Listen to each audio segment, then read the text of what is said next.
Are you getting ready for the Praxis Special Education Core Knowledge and Mild to Moderate Applications exam?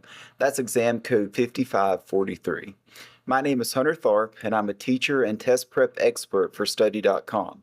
In this video, we'll walk you through a few sample problems from this exam so that you're confident on test day and know what to expect on your exam. Ready? Let's jump in. For our first practice problem, we have a question that says, a 1-year-old child has been displaying signs of a cognitive delay. Which of the following is required before the child is initially screened to determine the child's level of disability? One of the first things that we should do when we get a practice problem like this, or even a problem on the real Praxis exam, is to identify what the key words are in the question.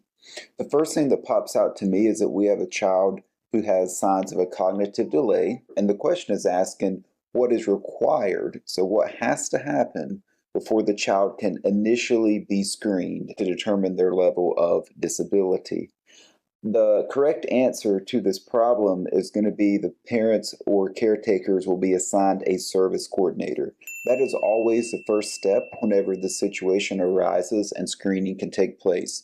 The service coordinator has to be in place first, and then they will plan all of the testings, the family service plan and things of that nature. The team of professionals meeting can't happen unless there is the service coordinator. A transition meeting can't happen unless there's that service coordinator, and they cannot write the individualized family service plan without that service coordinator. So the service coordinator has to be in place first before anything else can happen in the screening process. Our next problem says, which of the following actions would be most appropriate for school officials to take if parents of a special education student dispute a particular accommodation within the student's IEP? So I'm following my same process over again.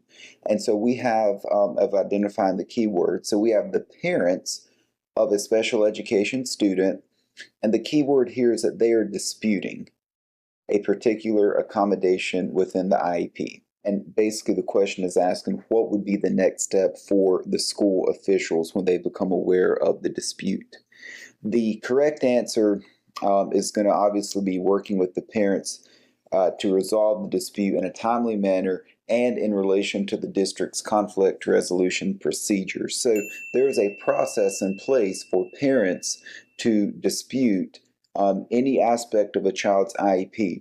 That right to dispute is covered under the Individuals with Disabilities Education Act, and there is a process that each district has to have in place to resolve that conflict. Discussing concerns with the student, of course, the student can be involved in the process and in the IEP process, but that's not the first step. Documenting it to bring up next year isn't the correct answer. The parents have a right to dispute it when they see fit. And of course, they cannot just ignore the complaints because, again, that way to dispute part of an IEP is legally protected. Our next practice problem says that teachers need to be fair at all times. However, there might be some instances when the teacher shows bias to some students.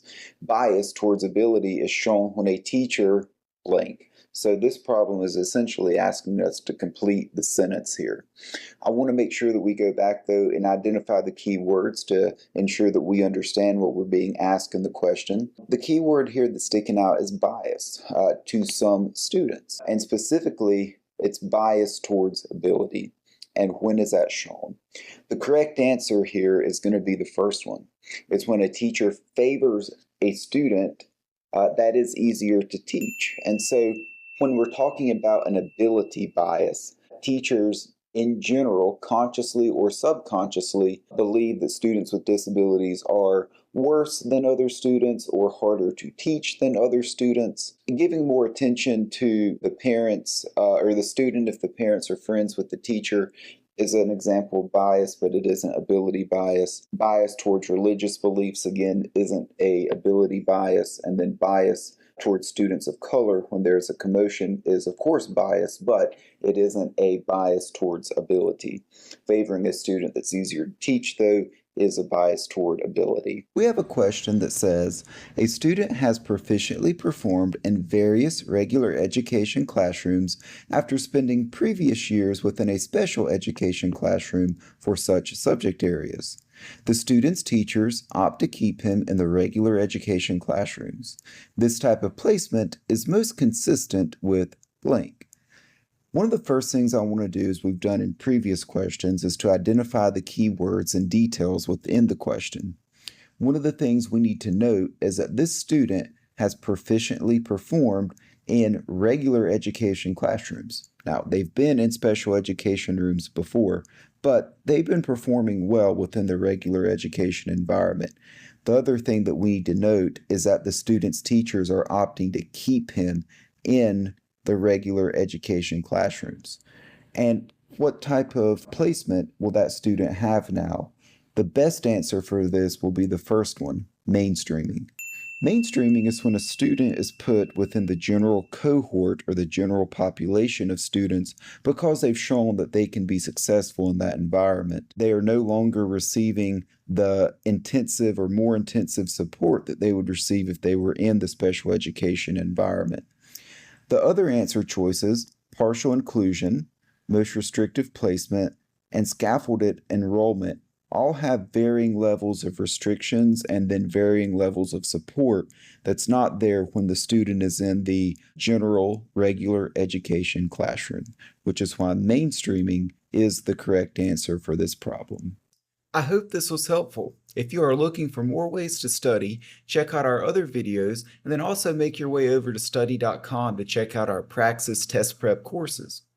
As a study.com member, you'll get full access to hundreds of practice problems like the ones I just walked you through, plus targeted instruction for any topics that you are still struggling with, as well as test strategy to help you maximize your score on test day. Finally, we want to hear from you. Please like and subscribe if today's video was helpful, and then let us know down below in the comments if there are any specific topics that you want us to cover next. Good luck and happy studying.